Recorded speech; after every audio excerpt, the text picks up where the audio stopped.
Good evening and welcome to this news edition.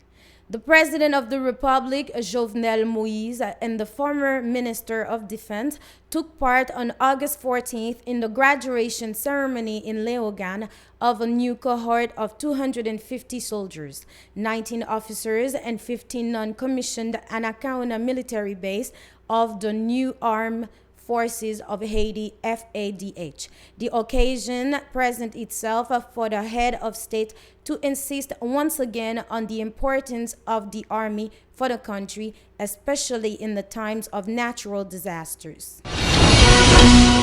The appointed commission studying the records of Fritz William Michel and members of his cabinet in the lower house confirmed that some ministers did not get a discharge from the Superior Court of Accounts as former senior officials of the state. At a press briefing on Friday, the commissioners urged the CSCCA to proceed with the request to finalize their work and present their reports to the Assembly.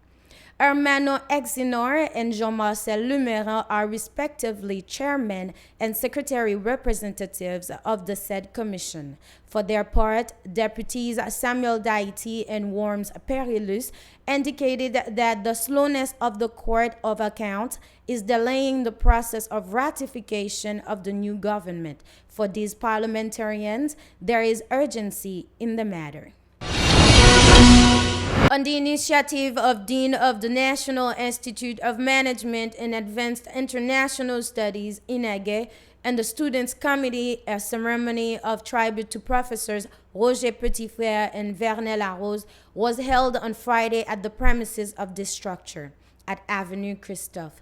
These deceased have contributed much to the training of many executives of the country, welcomed the organizers, Jackson Merino, student committee member of INAGE.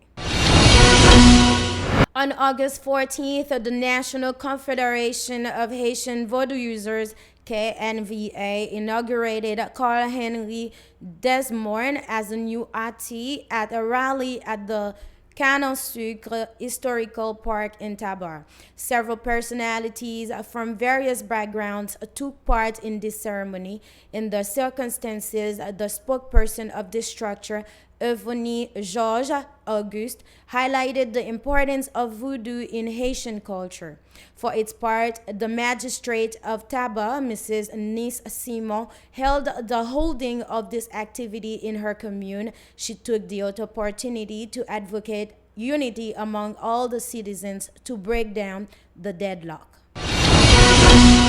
Abroad, the situation remains tense in Kashmir. Hundreds of people marched Friday in the streets of Srinagar, the province's summer capital. Clashes erupted after the prayer. Police used tear gas and small projectiles. Protesters on their side threw stone at the police.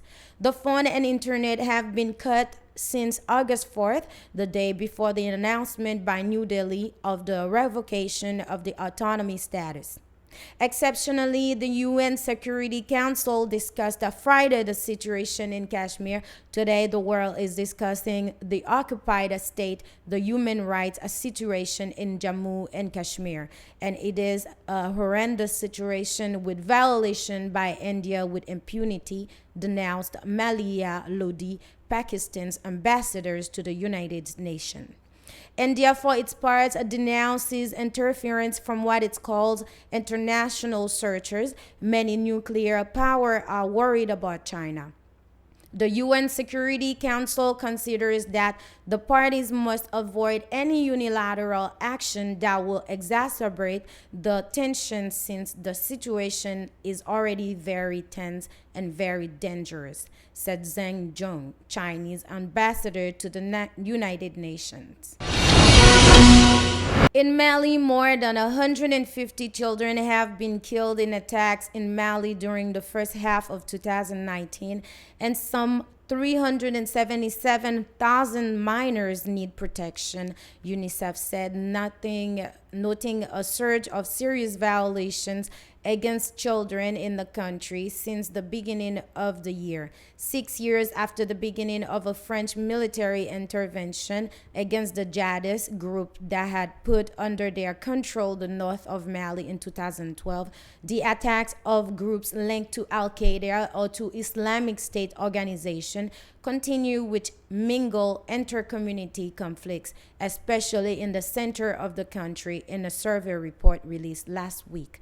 The UN mission in Mali reported that 22 children between the age of 1 and 12 were among the 35 killed during the war. The 9th of June reminded the attack of the Dogon village of Sobanda, most of whom were burned or suffocated in their homes.